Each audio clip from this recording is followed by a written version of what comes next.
네, 안녕하세요. 정재현입니다. 이번 시간에는 우리 비문학 세 번째 지문인 법지문, 유언 내지는 유증에 대해서 나와 있는 것 좀 보도록 할게요. 일단은 첫 번째 문단, 읽어보면은 알겠지만, 전반적으로 뭐에 대해서 나오고 있어? 전반적으로? 개념, 정의 위주로 지금 쭉 나와 있다고 생각을 하면 돼. 그리고 어떤 개념에 대해서 설명을 할 때 우리 가장 많이 사용하는 방법 뭐 있지? 다른 것과 비교하는 거. 그래서 얘는 지금 뭐랑 비교하는 게 나와?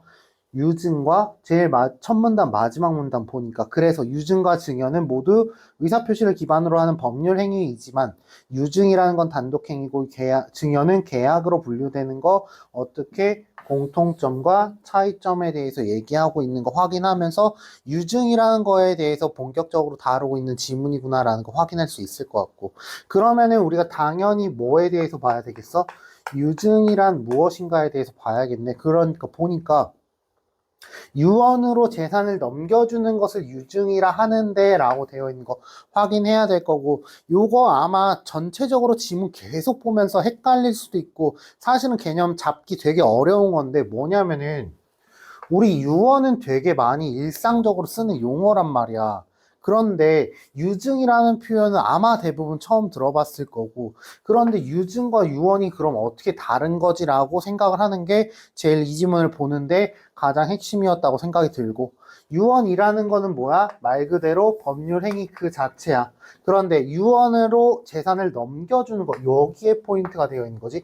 이거를 유증이라고 얘기해. 그러면은 유언이 아니라 사실 그냥 재산을 넘겨주는 것도 당연히 존재하겠지. 그러니까 그거랑 같이 나온 게 뭐야?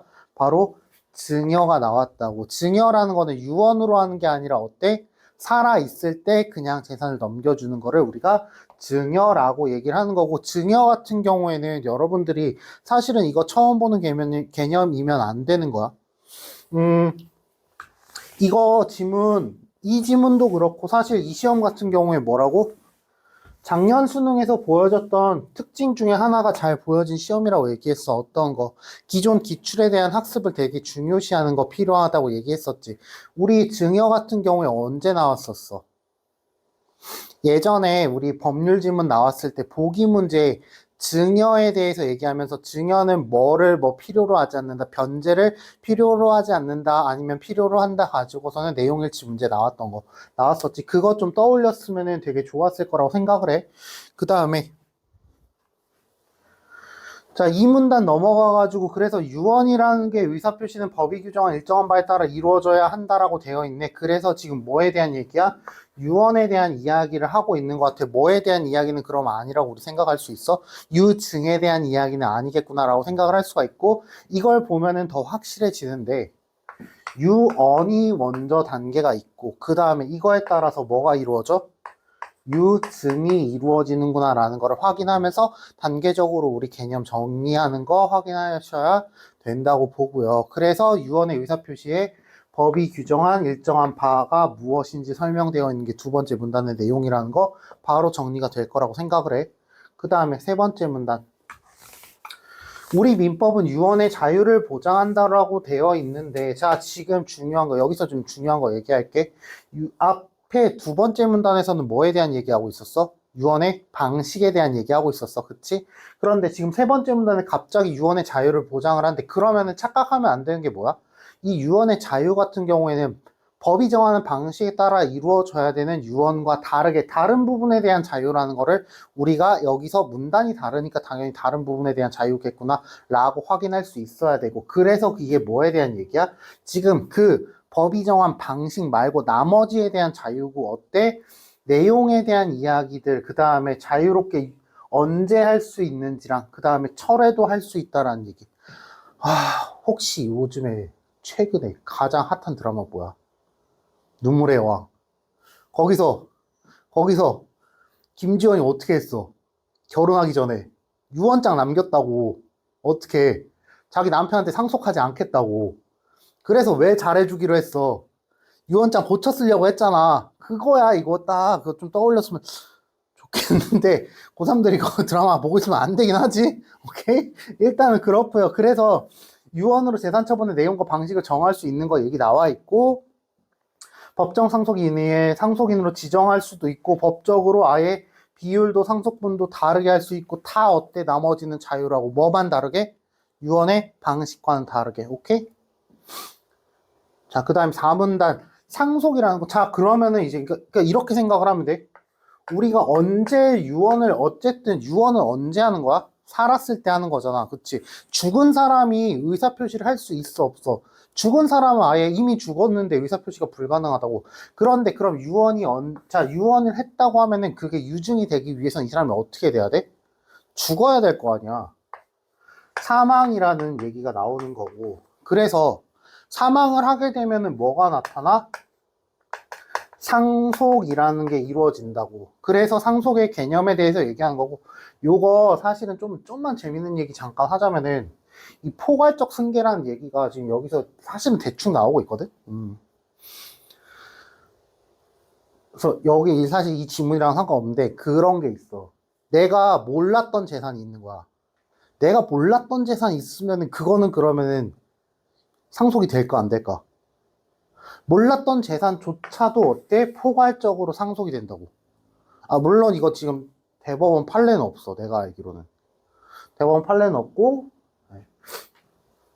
요런 거 지금 관련해가지고, 여전히 아직까지 문제가 되고 있는데, 특별히 문제없이 포괄적으로 상속되니까, 내가 몰랐던 재산도 다 상속이 되고, 몰랐던 빚도 다 상속이 되고, 그렇게 되는 거. 그래서 실제로 그게 문제가 돼가지고, 사회적으로 문제가 한 10년, 최근 10년 안에 그게 문제가 된 적이 있었어. 그래가지고, 어린아이가 이제 혼자 남았는데, 부모님이 돌아가신 거야. 그런데 얘는 상속이 뭔지도 잘 모르는 상태에서 자기의 아버지의 아니면 어머니의 빚을 떠안게 되고, 그래가지고 빚 내놓으라고 소송을 제기하고 이런 경우들이 있어가지고, 최근엔 아예 법을 바꿔가지고, 성인이 돼가지고 그것을 다시 바꿀 수 있도록 하는 개정이 이루어진 상황도 있는데 뭐 그거랑 이건 크게 상관없긴 하고요. 아무튼 상속에 대한 이야기 나와 있네. 그러면은 지금 상속이 승계되는 거고 포괄적 재산은 이제 뭐가 되는 거 채무까지도 이전되는 얘기 나오고 그래서 어때 법률 행위와는 근본적으로 차이가 있다는 얘기 나와 있네. 그리고 상속인에 대한 자격이 순위가 있고 그래서 선순위자가 없는 경우에만 상속인이 되고 뭐 상속이라는 거에서 쭉 설명이 이제 나오는 거야. 오케이? 그 다음에 5문단 자 이제는 이렇게 나온 거야. 그러니까 유언 나왔지? 그러니까 2문단에서 유언에 나왔어. 2문단 유언의 방식, 3문단 유언의 자유, 4문단 그래서 죽어서 상속, 그 다음에 상속된 다음에 뭐라고? 유증. 이렇게 지금 단계적으로 2문단, 3문단, 4문단, 5문단 나와 있는 거 확인했으면 좋을 것 같고, 그래서 유증은 특정 대상에 대해서는 특정 유증이 보통이지만 포괄적으로 할 수도 있다. 그러면 뭐랑 우리 당연히 비교했어야 돼? 4문단에 나와 있는 포괄적 상속과 당연히 비교했어야 되는 거고, 그래서 여기는 유증에 대한 설명이 나와 있겠구나라고 나와 있는 거. 그러면은 상속과 유증 같은 경우는 어떻게 돼? 여기 나와 있지? 자, 포괄적 유증을 하게 되면 이런 경우에는 유언의 효력이 발생하는 동시에 상속인과 동일한 권리와 의무를 갖게 된대. 그런데 특정 유증에서는, 그러니까 포괄적인 유증은 그게 뭐랑 거의 똑같은 거야. 상속인이 아닌데 뭐가 되는 거야? 상속을 받을 수 있는 거나 마찬가지로 돼버린다고. 그런데 특정 유증에서는 일단 특정 재산이 상속인에게 귀속하고 그 다음에 유증의 이행을 청구할 수 있는 채권을 취득해가지고 우리가 다시 할 수 있게 되는 거예요. 그렇게 좀 보면 될 것 같고 당연히 여러분들 이 지문 봤을 때 뭐 떠올려 있어야 돼요? 유류분에 대해서 나왔던 평가원 지문 당연히 수능이었나? 아무튼 그 평가원 지문 떠올리셨어야 되는 거고요. 아까 얘기했던 증여에 대해서 비교 얘기 나왔던 것도 어디서 나왔던 거야? 그 지문에서 나왔던 거지. 그러니까 그 지문을 충실히 학습했던 학생들이라면 이 지문은 그냥 별로 어려울 거 없네. 그냥 쉽게 푸셨어야 된다고 생각을 합니다. 자, 그래서 6문단. 근데 유증받는 수증자는 아까 우리 봤던 대로 법정 상속인에 한정되지 않는다. 그럼 이건 누구에 대한 얘기야? 수증자가 누구인지, 유증을 받는 수증자가 누구인지에 대한 이야기 나와 있는 거고, 그래서 그 경우에는 어떤 식으로 되는지, 그래서 유류분제도 두고 있는 거, 일정 비율, 요게 어디에 나왔었다고? 평가원 지문에 나왔었던 거 당연히 떠올리셔야 될 거고, 네, 그 전체를 스캔을 하면서 마지막 문장 봤을 때, 아, 그 지문 떠올려야겠구나라고 생각하는 게 아마 일반적인 수순이었을 거라고 생각해. 14번 문제 일치하는 거. 유언의 철회는 자유롭게 할 수 없다. 아까 우리 뭐라고 얘기했어? 유언은 자유라고 했지. 자유가 법적으로 보장된다고 했어. 뭐 빼고? 유언을 하는 방식에 대해서.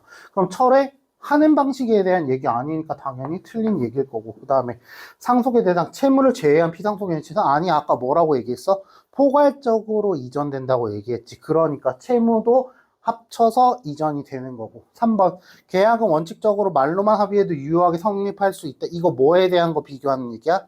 첫 문단 마지막 줄에 나왔던 거 뭐였어? 유증과 그 다음에 증여 비교하면서 증여 같은 경우에는 계약이고 원칙적으로 자유롭게 할 수 있는데 반대로 유언 같은 경우는 어떻게 해야 된다고? 법적으로 정해진 대로 해야 된다고. 그래서 그냥 원칙적으로 말로만 합의해도 유효하게 성립할 수 있다라는 얘기 나오는 거 당연히 맞는 말이 될 거라서 얘가 답이 될 거고요. 4번 특정 유증의 수증자는 유언이 효력이 발생한 동시에 목적물을 소유하는 게 아니라 뭐라고? 특정 유증이 아니라 포괄 유증 같은 경우에 상속자랑 동일하게 된다고 얘기했었고, 특정 유증 같은 경우에는 어떤 단계 거친다고 했어? 상속인이 일단은 목적물을 소유하게 된 다음에 그거를 수증자는 뭘 갖게 돼? 대신 나한테 달라고 할 수 있는 채권을 갖게 되고, 그래서 그 채권을 실행해가지고 자신한테 소유권을 가져올 수 있게 되는 게 특정 유증의 구조였고, 요런 거 지금 기본적으로 뭐에 대해서 생각하는 거야? 이거 항상 교육청 지문에서 되게 많이 나온다고 했지. 뭐라고? 병렬적 구조에서 A랑 B랑 A에 대한 내용 나와 있고 B에 대한 내용 나와 있을 때 A는 B다의 구조 선지 많이 나온다고 했지. 이것도 딱 그 구조지. 지금 특정 유증이랑 포괄 유증 비교해놓고 특정 유증에 대해라고 얘기해놨으면서 포괄 유증에 대한 설명 달아놓는 거. 그냥 당연히 그걸 떠올리고서는 선지 제껴야 될 거고. 자필 증서로 하는 유언은 법이 정한 방식에 따를 필요 없이 아니 아까 우리 뭐라고 했어? 방식은 항상 법이 따른 방식에 따라 해야 된다고 얘기했잖아. 그러니까 당연히 틀린 거고. 14번 문제 그렇게 어렵게 풀지 않았을 문제였다고 보이고요. 자, 그 다음에 15번 문제 윗글을 이해한 내용으로 적절하지 않은 거 얘기하는데 유증의 효력은 유언자의 사망으로 발생을 하게 되지. 우리 아까 그 단계 구조 봤었죠. 그 다음에 수증자가 거절하지 않아야 유증이 유효하게 성립한다라고 되어 있는데 요게 틀렸지. 자, 지문 다시 가서 볼게요. 유증에 대한 설명 얘기 나와 있는 거. 자, 뭐라고? 유증은 상대방의 의사와 관계없이 유언자 일방만 의사만으로 유효하게 성립하게 되는 거야. 유증을 받는 수증자는 유증을 거절할 수 있을 뿐이다 라고 하고 있네. 그래서 아까 이거 뭐 얘기한 거야? 내가 아까 얘기했잖아 이거. 차이점, 공통점, 차이점 얘기하고 있었고 그 부분 물어본 건데 그 부분을 디테일하게 물어봐 줬다고. 이해됐나요? 그러니까 지금 이 문장만으로 봤을 때 성립되는 거는 뭐래?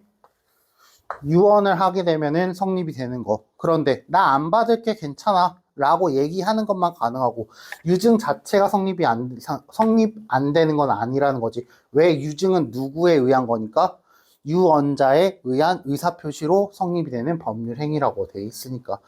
그래서 뭐 그냥 사실 그냥 첫째 줄만 잘 읽었어도 너무 쉽게 좀 풀 수 있지 않았을까? 일방적인 의사를 표시한다는 얘기 하면서 뭐 아니면 그게 아니더라도 유증과 증여 같은 경우에 유증은 단독행위, 증여는 계약으로 분류되는 거에 대한 이야기를 읽었어도 될 거고 그냥 첫 문단 마지막 줄 잘 읽었으면은 크게 어렵지 않았을 문제일 것 같아. 오케이. 나머지 선지들도 한번 좀 살펴볼게. 법인의 유증을 할 때 상속인의 동의는 필요하지 않다? 왜? 상속인이랑 아무 관계 없는 거야. 유언자 뭐라고? 사실은 거의 똑같은 문제인 거야. 뭐야? 유언자의 일방적 의사표시만으로 성립한다고 돼 있으니까 3번 당연히 맞는 얘기지. 4번 유증과 증여 모두 상속과 달리 법률행위로 분리된다? 아니 맞지. 뭐라고 했어? 상속 같은 경우에는 법률행위가 왜 아니야? 뭐가 없어서? 의사표시가 없어서라고 얘기했었잖아. 그치?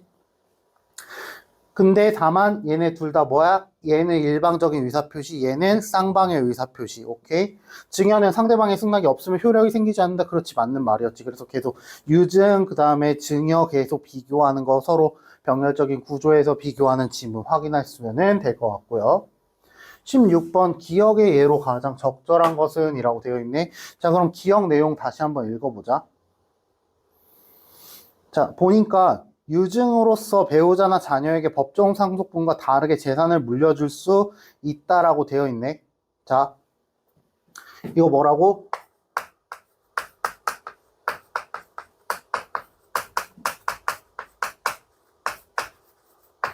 밑줄 빈칸 네모 문제. 어떻게 얘가 물어보는 거 뭐라고? 얘가 물어보려고 하는 거?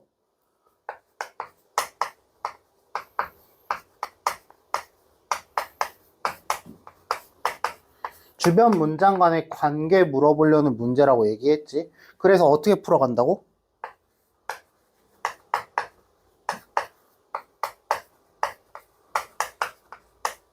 전체 문장 윗줄 빈칸 네모가 포함된 전체 문장 읽어주자고 얘기했어. 그리고 뭘 발견해? 관계 알려주는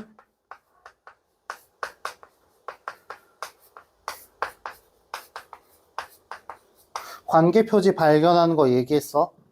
대표적인 거 뭐 있어? 지시사. 그 다음에 관계사 두 개 찾아주면 되는데 얘 같은 경우에는 지금 뭐가 보이니? 다만이라는 애가 보이네. 다만이라는 애가 보여. 그러면은 자, 다만을 중심으로 A와 B의 관계 어때야 돼? A는 이게 법지문이란 걸 더 살려주면 원칙, B는 예외. 얘네 관계라는 거 알겠지? 그러면은 지금 뭐까지 같이 봐줘야 돼? 원칙. 자, 그러나 법정 상속인 위에 사람을 상속인으로 지정하는 거 돼, 안 돼? 안 돼. 법적으로 공동상속인 사이에 정해진 상속자의 비율, 상속분을 법률로 정해진 비율과 달리 정하는 거 돼, 안 돼? 안 돼. 그러면은 지금 이거 봤을 때 두 가지 정리됐어야 될 거 아니야. 첫 번째,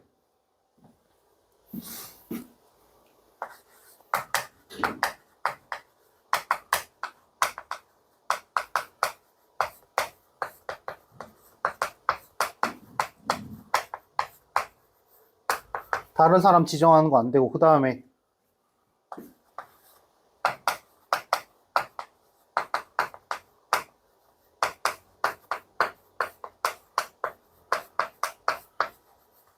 다르게 지정하는 거 안 되고, 다만 뭐라고?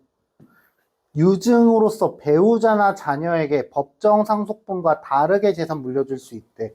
다만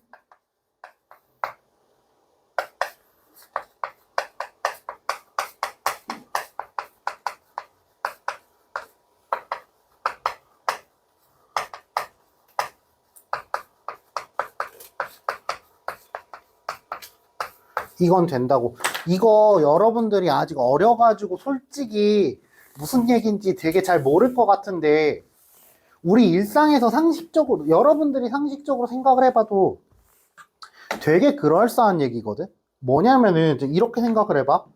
자, 원래 우리 아까 지금 우리 지문에서는 지금 안 다루겠는데 아마 문제 풀어봤던 학생들 대부분 봤을 것 같은데 배우자 같은 경우에는 어때? 동순위로 상속을 받게 되고, 그러니까 상속자와 동순위로 상속을 받게 되고, 어때? 1.5배를 받게 돼 있어. 그래서 1.5대 1대 1로 이렇게 나눠 갖게 된단 말이야. 그런데 어떻게 한다는 거야? 죽었어. 근데 자녀한테 죽은 유언으로서 어때? 어머니 좀 잘 돌봐다오 하면서 너가 우리 내 재산 다 가져가는 대신 어머니 끝까지 좀 모셔다오 하는 게 뭐야? 지금 이거 얘기라고. 이해됐나요? 별 얘기 아니야. 근데 좀 복잡하게 써 있어서 그럴 뿐이야. 오케이? 그럼 기억의 예로 제일 적절한 거 얘네 다 빼고 그 다음에 얘 찾아주면 되잖아. 오케이? 그러면은 유류분 처분 정할 수 있다고 했어? 없다고 했어? 없다고 했잖아. 그치? 1번 지워주고 그 다음에 법정 상속인이 아닌 제3자에게 유증한다? 안 된다고. 그 다음에 법정 상속인을 배제하는 거 안 된다고 했잖아. 그치? 상속인들 사이에 상속분을 서로 다르게 정하는 유증을 한다? 이거 된다고 안 된다고? 안 된다고. 뭐만 된다고? 1순위 배우자나 자녀 얘를 뭐라고 바꿔준 거야? 1순위라고. 그럼 2순위는 돼, 안 돼? 안 된다고. 2순위 안 된다고. 그래서 죽은 다음에 유언장에다가 아버지 저희 부인을 좀 돌봐주세요 라고 하면서 아버지한테 몰빵 돼, 안 돼? 안 된다고. 2순위니까 누구한테? 자녀에게만 된다고. 그래서 1순위 법정 상속인 가운데 한 사람에게 일부를 유증하는 게 요게 맞는 게 된다고. 이해됐나요? 그렇게 보면 될 것 같고요. 자, 17번 문제 윗글을 바탕으로 보기를 이해한 내용으로 가장 적절하지 않은 걸 고르라는 얘기 나왔네. 자, 이거 무슨 문제야? 보기 적용형, 사례 적용형 문제 나왔지. 기본적인 포맷은 뭐라고? 지문에서 나온 이론과 사례, 보기 사례에서 나와준 내용을 1대1로 매칭시켜준 다음에 확인하는 거, 요것만 하면 된다고 얘기했었죠. 지금 보니까 상속인 배우자, 아들, 딸 전부래. 그러니까 지금 뭐야? 1순위만 남아있네. 2순위 없다는 얘기야. 그러면은 순위 간의 상속분 다르게 정할 수 있겠네요. 사망했 때 그의 재산으로 14억 원의 현금 확인됐대. 그 밖에 자산 없는 걸로 파악되었대. 그러면은 14억 나왔으니까 1.5대 1대1로 나누는 거 확인하면 일단 요거 당연히 물어보려고 구체적으로 얼만지 준 거 당연할 것 같고, 그 다음에 그 밖에 자산 없대. 유효하게 작성된 자필 유언 발견됐대. 유효하니까 지금 방식은 문제가 돼, 안 돼? 안 되지. 이미 성립됐단 말이야. X가 사망하면 전체재산 절반을 공익법인의 C에 기부한다는 내용이었네. 그러면은 절반이네. 포괄적이야 아니면 특정이야? 요거 좀 확인해 봐야 될 것 같아. 오케이?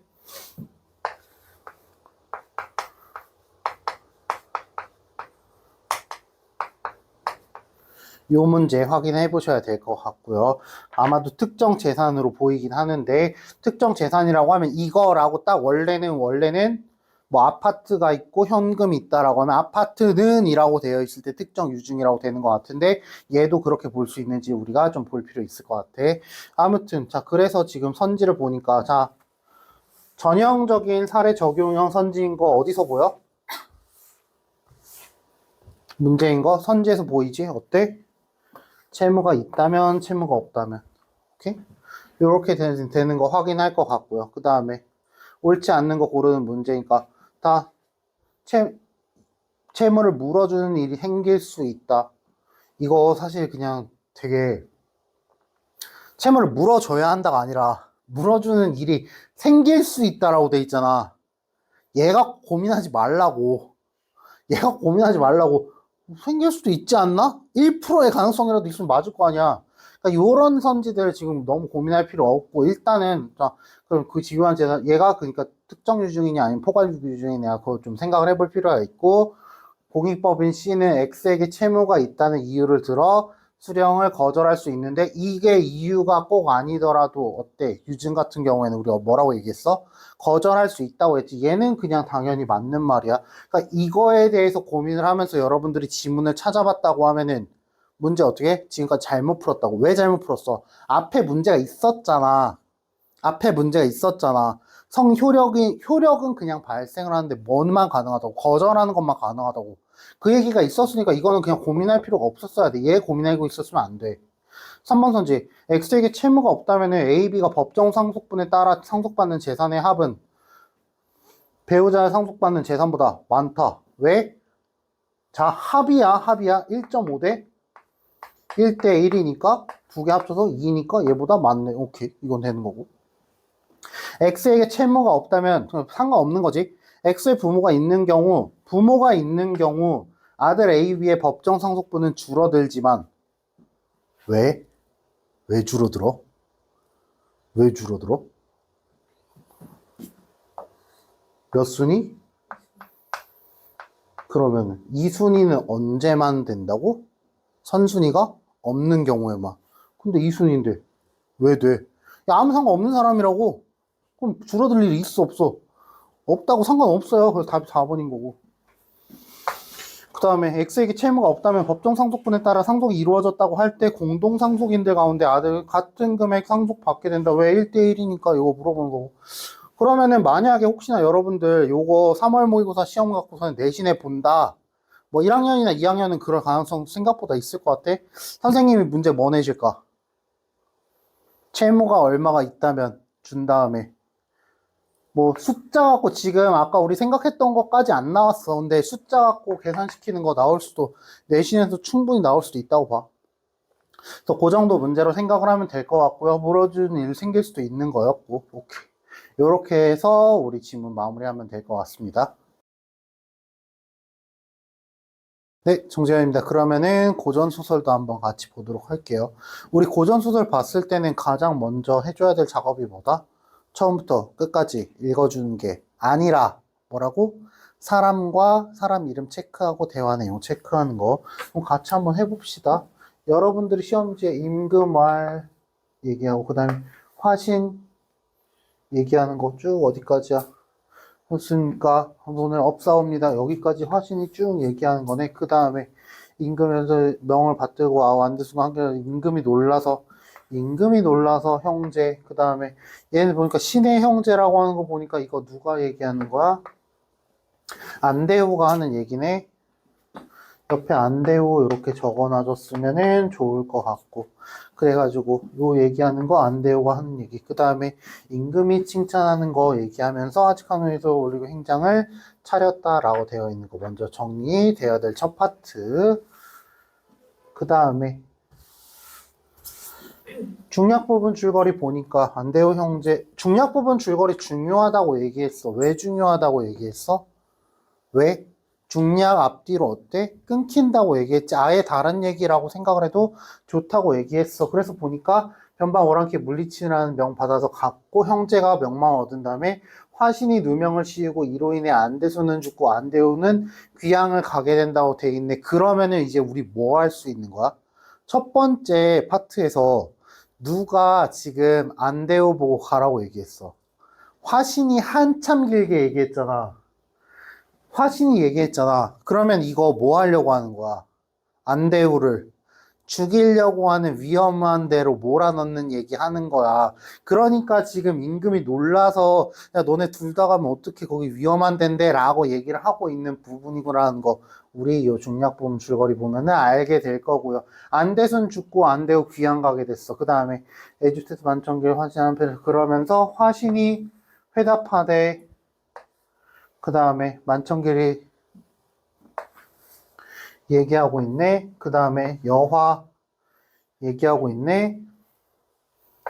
그 다음에 만천길 대로와의 형틀을 먹고 때리나 여화가 안색을 바꾸지도 않으면서 같이 얘기하고 있는 거고 없음에 옥에 가뒀다라고 얘기하고 있네. 여화가 누구야? 안시랑과 혼인한 사람이래. 그러니까 누구겠어? 아마도 안대후의 부인일 거 아니야. 자, 요거 우리 파악하는 거 중요해. 물론 여러분들이 시랑이라는 단어를 잘 모를 수는 있어. 잘 모를 수는 있는데 고전 소설에서 여러분들이 가장 어려워하는 것 중에 하나가 이게 누군지 모르겠어요 하는 얘기 정말 많이 듣거든. 그런데 자, 우리 고전 때 어떤 일들이 있다고? 옛날 사람들은 뭐라고? 이름을 부르는 거를 피했다고. 그러다 보니까 어떻게 얘기했어? 성 플러스 직위로 얘기하는 거 우리 되게 많이 봤다고 얘기했잖아. 그래서 뭐가 중요해? 성이 중요하다고. 그러니까 안시랑이 누군지 모르면 최소한 안씨가 누구 하나 있는데 지금 안대호밖에 없잖아. 안대수는 죽었고. 오케이? 그렇게 얘기하는 거 생각하면은 좋을 것 같고 지금 만천길이라는 애가 이제 안시랑의 부인을 잡아다가 족치려고 얘기했는데 지금 여화라는 애가 뭔 소리야 너 따위한테는 굽히지 않아 라고 얘기하고 있는 부분이네요. 자, 그 다음에 안시랑 계속 뭐 쭉 설명 나와 있고 그 다음에 한 노인이 얘기를 하고 있어 안시랑한테. 그래가지고 병이 낫는가 하면서 쭉 얘기하고 있네. 그 다음에 다시 또 노인이 얘기하고 있네. 병 쾌차하리라 하면서 안시랑 깨어나서 절한 다음에 얘기하는 거 보니까 깨달으니 남가일몽이었다라고 얘기하는 거 꿈이었다는 얘기하네. 근데 뭐가 있는 거야? 꿈속에서 이뤄진 일이 현실에서 지금 영향을 미치고 있는 거.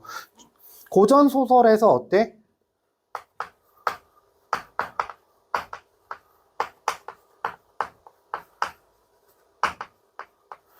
고전 소설에서 꿈의 역할 뭐 있다고? 첫 번째로는 앞으로 나타날 일에 어떤 일이 벌어지는 거에 대한 개연성을 부여해주는 작업이 나오는 거야. 그러면 안시랑 병들어서 죽으면 돼, 안 돼? 안 된다고 쾌차해야 된다고. 근데 그거를 뭘 통해서 한 노인이 등장을 해가지고 고쳐주는 거 얘기, 꿈속의 이야기 요거에 해당하는 부분이고 또 하나 뭐 있어? 또 하나 뭐 있어? 고전소설에서 꿈의 역할? 뭐 떠올리면 돼? 구운몽 떠올려줘야지. 구운몽 떠올려줘야지. 구운몽에서 그래서 속세에 대한 욕망이 잘못된 거를 보여주는 내용의 꿈이 나오게 되고 그걸 통해서 어때? 불교적인 깨달음 얻게 되면서 공술의 공수거 이런 얘기하는 게 고전소설에서 두 번째 꿈의 역할이라고 보면 될 것 같고요. 그 다음에 만청길 잡혀갔네요. 네. 자, 그 다음에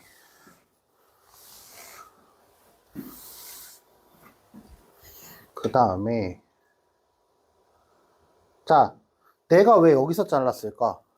내가 왜 혹시 지문을 여기서 잘랐을까? 이것도 이해했으면 좋겠거든? 요거 중략이랑 거의 똑같다고. 차설, 각설, 비슷한 얘기로는 각설, 요런 것들 어때? 앞장면과 뒷장면 끊어주는 부분. 그래서 아까 얘기했던 중략이랑 비슷한 역할을 하는 부분. 그러니까 사실은 이 작품 같은 경우에는 어때? 세 파트로 나눠진 소설 따로따로 그냥 보는 거라고 생각을 해도 된다고. 이해됐나요? 그러면은 자, 오케이. 여기서 일단 걷읍시다. 그 다음에 화신더러 왈 안대우 그리워. 자, 화신한테 얘기를 한대. 누구한테? 누가? 정목열이 얘기를 한대. 정목열이 얘기하는 내용 있고요. 그 다음에 화신이 깨달아서 화소저가 흉기를 듣고 경몽필한테 밀통해가지고 뭐 하고 있으면서 저 누가 얘기한대? 화소저의 서간을 보고 누이한테 누가? 몽필이 얘기를 했대. 그래서 시대의 화를 면하게 해주는 거 몽필이 지금 얘기를 해준 거고. 그래서 어떻게 됐대? 경씨는 안대순의 아내라. 그래가지고 시어머니에서 분산해가지고 부인 경씨는 안대호의 부인 엄씨와 이날 삼경의 길을 떠나 안대호가 기한가 있는 애주로 향하고 그래가지고 다다른 입에서 시비하고 다 노인이 나타나서 얘기하는 거 나와 있고 강도들이 욕을 하면서 막 들어가니까 한 번 치대 막 도망가가지고 두 부인이 이제 가가지고 수사관에 애주에 이르니 안시랑이 대경대기하며 나와 맞이했다라는 부분 나와 있는 거. 그러면은 물론 옆에다가 쓸 필요까지는 없는데 옆에다 쓸 필요까지는 없는데 이 작품 같은 경우에 어떻게 나눠주자고? 첫 번째 어때?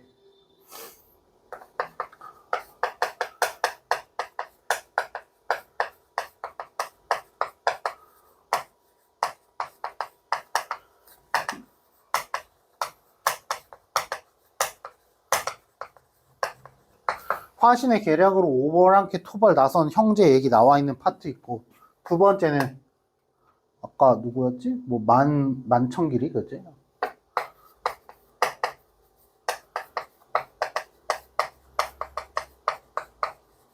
만청길 계략으로 누구?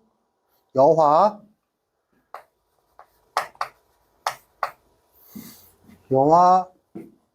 감옥가기 요거 나와 있고 그 다음에 정목열의 계략으로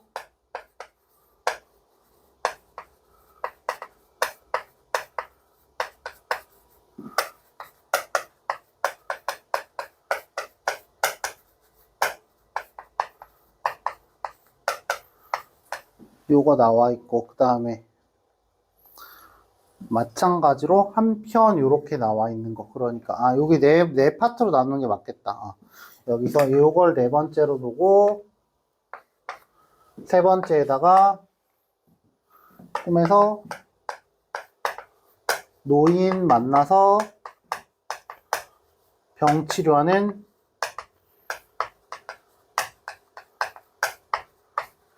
요렇게 네 가지 파트로 나와 있구나라는 거 여러분들이 요렇게만 그냥 읽어도 전체 내용 안 봐도 정리가 충분히 가능할 거라고 생각을 하고요.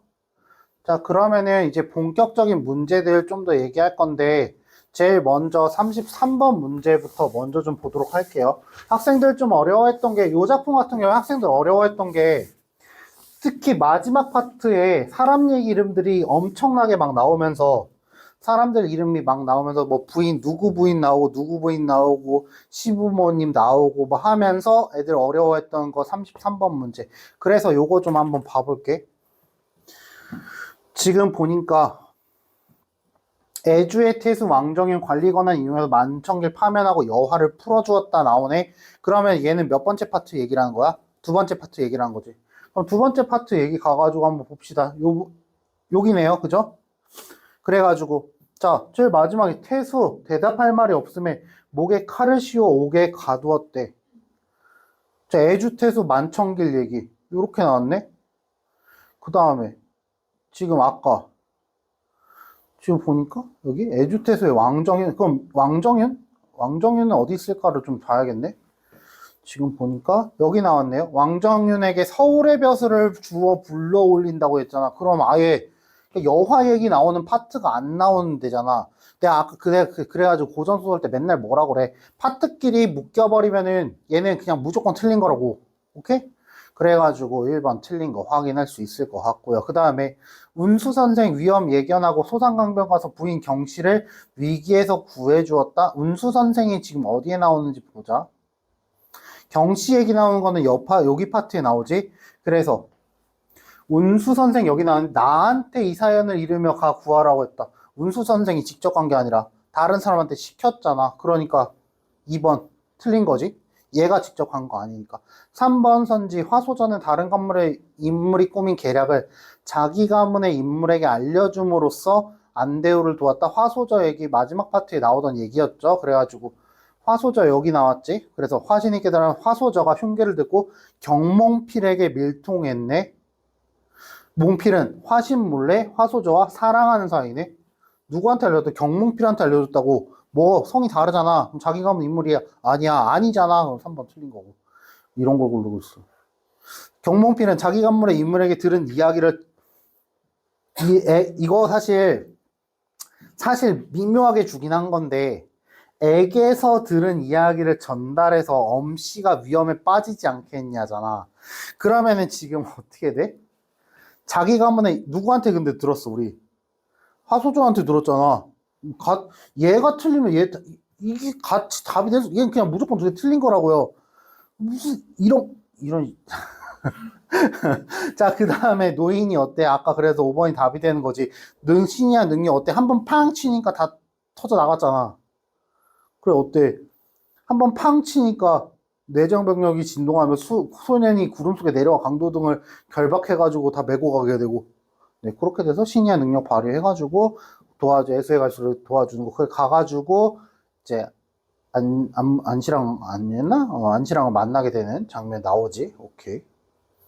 자, 그 다음에 34번 문제 좀 볼게요. 자, 악인이 대리자, 요거 먼저 좀 얘기하자면은 요거는 사실은 출제자의 의도가, 살짝 애매하다고 좀 느끼면 좋을 것 같아. 그러니까 이건 내가 답부터 먼저 좀 설명을 할게. 답부터 먼저 좀 설명을 할게. 여기서 지금 보면은,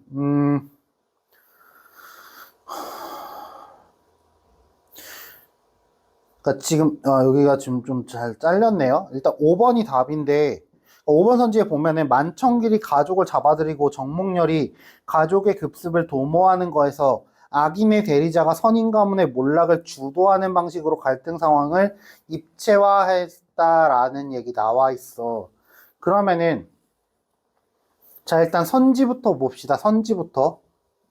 자 지금 이렇게 좀 여러 가지를 좀 봐야 될 것 같아. 일단은 해설에 따른 설명부터 먼저 잠깐 해줄게. 해설에 따른 설명 얘기하면은 지금 만청길이 가족을 잡아들이고 정몽열이 급습을 도모한다는 것 자체는 오케이. 그런데 이거를 주도한 게 아니라고 얘기했어. 해설에 따르면은. 그러니까 주도를 누가 했느냐? 화신이 주도한 거다라고 얘기하면서 요게 틀렸다라고 평가를 한 게 지금 이 시험의 해설지에 나와 있는 설명인데,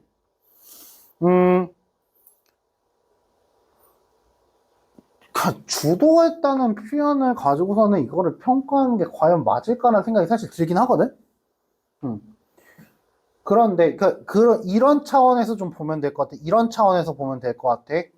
그러니까, 설명의 의도는 이렇게 좀 보면 될 것 같아. 자, 악인이 대리자를 통해 어때?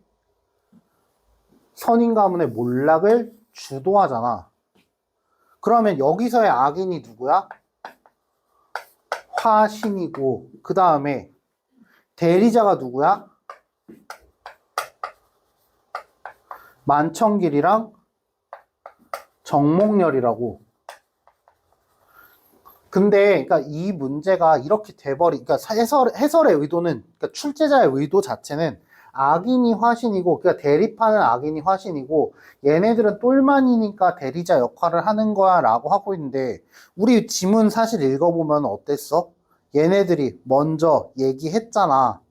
그런데 이거를 여기다 끼워 맞추려다 보니까 사실 선지가 이렇게 되고 해설이 이렇게 나온 거라고 이해를 하면 돼. 그러니까 출제자의 의도를 좀 더 읽어주자면은 악인이 주도한 거야. 근데 여기는 악인의 대리자가 선인 가문의 몰락을 주도한다고 돼 있으니까, 솔직히 그래서 해설은 나 같으면은 그냥 이렇게 풀 것 같아. 악인이 대리자를 통해 주도한다고 돼 있는데 지문에 선지에 뭐라고 돼 있어? 악인의 대리자가 몰락을 주도하는 방식이라고 되어 있으니까 그냥 보기랑 내용일치 안 맞아가지고 틀린 거라고 푸는 게 가장 맞는 방법일 것 같아요. 그래서 해설지 설명보다는, 그러니까 문제 자체를 이해하기 위해서는 그걸 보시고, 그다음에 출제자 의도는 이걸로 좀 파악했으면 좋겠다는 거 먼저 얘기할게요.